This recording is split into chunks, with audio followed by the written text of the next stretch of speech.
So let's jump into the dominant INTP subtype. What does the dominant INTP subtype look like? So these the word dominant is fantastic because these INTPs show up in a very assertive way. They're comfortable with managerial and out front leadership positions. So these INTPs do not shy away from leadership. They are like other INTPs, but on a larger scale. Think of them as more intense and just taking in more territory. And they often act as consummate strategists and top consultants. All right. So they don't shy away from leadership positions, but they usually don't want to be the person at the very top. They usually want to be a consultant to the person at the very top because then they're free of constant decision making. And then they also don't have to take all the blame for any mistakes. They like to be in a top advisory role, but they definitely don't shy away from those positions. They are very commonly entrepreneurs.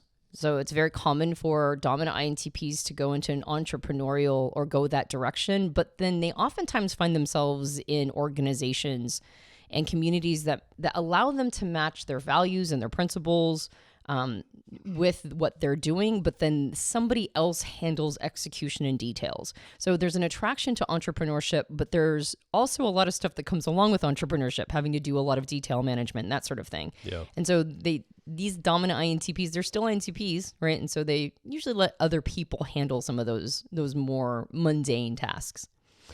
There is surprisingly very little starburst pattern. So if you've listened to us talk about these subtypes in some of the other type and career podcasts, there's a starburst pattern that is associated with brainstorming.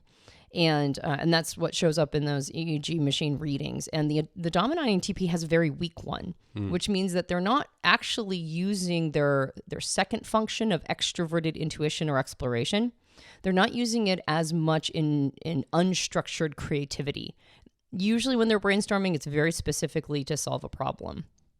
And they tend to instead be very dialed in or tuned into speaking and listening, language-based reasoning, and figuring out how to flex and flow in a context while staying true to a principle. So that's more of what they're trying to figure out. So as opposed to just like brainstorming any idea, it's very much specifically used to figure out how to navigate spaces while staying to whatever core principle they're attached to. And this might be a bit of the stereotype of an INTP when they're young. This is very common for younger INTPs. Now, if a person stays a dominant INTP and grows into seasoning and maturity, they can take on spectacular leadership characteristics. But when they're young, this is that argumentative INTP. There's that stereotype about the INTP that's always ready to like tell you how it is. Say what? Yeah. And then these are the unseasoned versions of this subtype. Dari calls them objective hard hitters, speaking their mind as needed, particularly when something is counter to their understanding. If they're immature, this makes them argumentative, critical, highly skeptical, right? They're not open to new information. And again, their extroverted intuition or exploration, co-pilot or auxiliary function. We'll talk about what that means in a moment if you're new to type. But that part of them, that intuitive part, is not as open to brainstorming, which might be one of the reasons why they have a hard time inputting information until they figure out that piece. So if something doesn't follow a core concept, it goes unheard or it doesn't even exist, right? But if they are right, then they are the representatives of truth of the universe. They'll say it as many times as it needs to be said, even if people are perpetually ignoring them. So that's really the thing that they do excellent, is that they are stewards of objective truths, even when other people don't want to hear them. Unfortunately, if they're wrong, it's a near hopeless task to try to get them to shift perspectives. So when a dominant INTP is younger, immature, and less seasoned, it's going to be very difficult to get them to see something outside of what they've already figured out on their own. But if they are seasoned, if they're mature, now you've got somebody who is willing to be a bastion of truth, even when it's difficult. Yeah. They're comfortable with principles and lovers of power. They usually are patient. Actually, interestingly enough, they move patiently, always looking for places where leverage can be employed. So it's really about leadership through calibration, figuring out how to continue down a path by leveraging all of the opportunities that come along. And they're strategists. Usually TP types tend to be more tacticians, but these dominant INTPs have a bit more of a strategic mind. So they can see a little further down the line, and they move people, products, ideas towards a core idea or agenda. And so that makes them the most assertive of any of the INTP types. I think this idea of, you call it levers of power. Mm-hmm. It's an interesting concept. I think that most of the dominant subtypes across all 16 Myers-Briggs types are okay with hierarchy. And not just okay with it, they're okay being at the top of that hierarchy if they need to be in a leadership way. But I think INTPs are unique in that they don't mind being at the top if they need to be, especially dominant INTPs, but they're okay with that advisory. They understand that, like, if I want to get something done, I still don't like this hierarchy very much, but I'm willing to play the game because I know that's how stuff happens. I know that's a lever point. Yeah. But there's still that little subversive element, I think, to INTPs. Even the ones that are dominant, that are okay with hierarchy, there's a little bit of the damn the man. I'm not going to totally play nice with the system. I'm going to always have a little bit of that rebellious nature in the back of my mind. I don't know if you can get that out of NPs in general. Of course. Actually, a bit perceivers. Just perceivers in general just have that little bit of them. I think so. You can't completely get out of them. That said, I think the one thing that sets dominant INTPs apart from other dominant subtypes as well is that they want to be at the top of the food chain, but they're okay with somebody else being at the very top. Yeah. All right. They're all right with not occupying that position, and in part because they don't want to have to do all the stuff. Yeah. Right. They're like, I'd like to be in an advisory role. I'll tell you how to make it happen. And at the same time, I mean, obviously, any person who puts themselves in a position of going up the food chain or in an entrepreneurial position, it's not laziness, right? Yeah. It's like, obviously anybody in this situation is going to be a very hard worker. It's just, it's not always interesting to pay attention to all the little details and the mundane tasks that need to be done. Yeah. And it especially is very uncomfortable to be blamed when maybe you were the person who strategized something, but it didn't roll out exactly how you imagined. And so I think even dominant INTPs are they don't really want to put themselves in that position. And so, of course, sort of being the advisor to the king that's the sweet spot. So let's talk about some of the careers that a dominant might find themselves in. Okay, well, based on my description, it's going to be unsurprising what this list came out with. So we've got management consultant, which is the thing I just mentioned, strategic planner, policy analyst, business analyst, data scientist, research scientist, economist, intellectual property consultant, information security analyst, urban planner, political strategist, venture capitalist, marketing strategist, operations research analyst, and nonprofit organization director. A lot of analysts. Mm-hmm. Yeah, lots of analysts and planners and strategists and consultants in management. So what's interesting about this list is, of course, this is not comprehensive, right? It's like you can be a dominant INTP and be in other careers, but it's this style, if you can sort of spot the pattern, it's a style of career that's going to help an INTP move into more of that dominant INTP framework. Yeah. Okay, let's talk about a layer deeper now for any type geek or somebody that likes the cognitive function level. So as an INTP, the driver or dominant cognitive function, this is the way the INTP makes decisions. Technically, this cognitive function is called introverted thinking.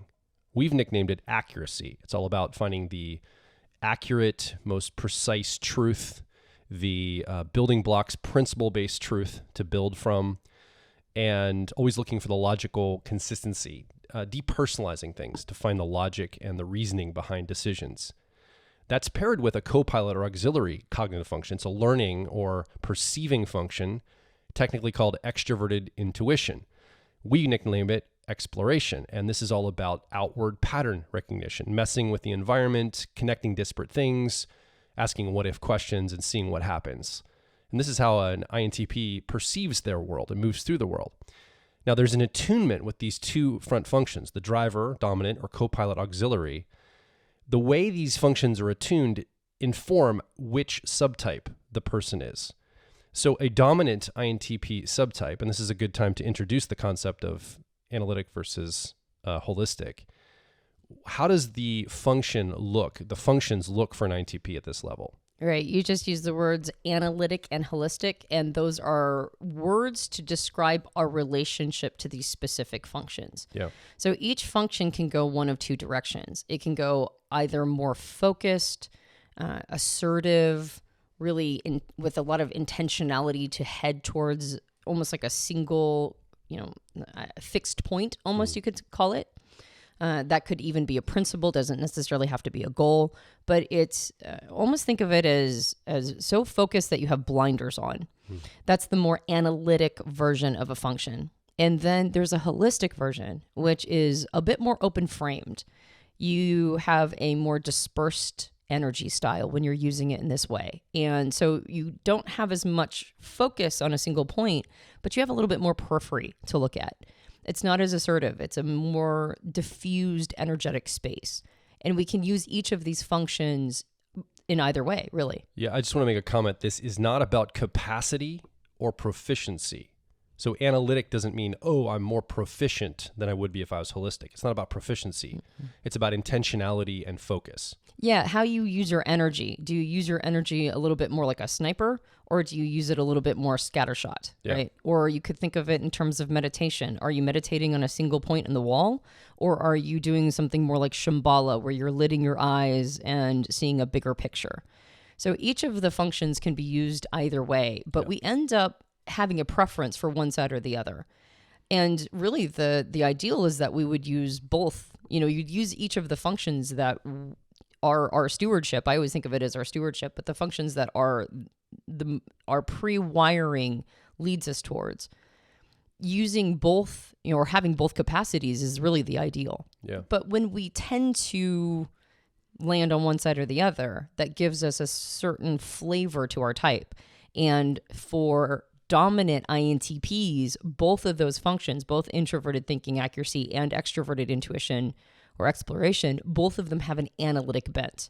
And that would make sense, right? A dominant subtype would be one that's more focused, has a more direct energy, doesn't really take into the side, the peripheral as much as they are just the thing that makes sense to them, and they're moving forward with that. Yeah. So that's the dominant style. And for those of you who want to go further down this rabbit hole, we did an entire video podcast and audio podcast with Dr. Dario Nardi, not that many episodes ago, probably within the last 20 episodes, maybe 25, I don't know. But we talked about what it means to have different subtypes, what it means to have an analytic versus holistic bent, what some of these neurotransmitters look like. And that whole conversation is very enlightening. Yeah. And from a neurotransmitter standpoint, the chemical or neurotransmitter associated with a dominant is testosterone. Yeah. So that's the preferred chemical or neurotransmitter. Okay, so both of these functions are analytic, and we talked about the type, or the subtype. We talked about the neurotransmitter, the jobs. Let's move over now to creatives. What does the creative subtype look like for INTPs? All right, I think a lot of INTPs are going to identify with this one. Oh, by the way, for the dominant INTPs, I have a feeling that they mistype as judgers and sometimes even extroverts. So that's the one thing you should keep in mind, is that dominant INTPs sometimes have trouble finding their best fit type. Like maybe ENTP could be one that they mistype as, maybe even ETJ. They're taking charge and leading things, and they're judging primary. So yeah, and they might even think they're like, possibly, I mean, as weird as it sounds, maybe an ESTJ, because they're not doing as much of the traditional brainstorming. Yeah. Okay.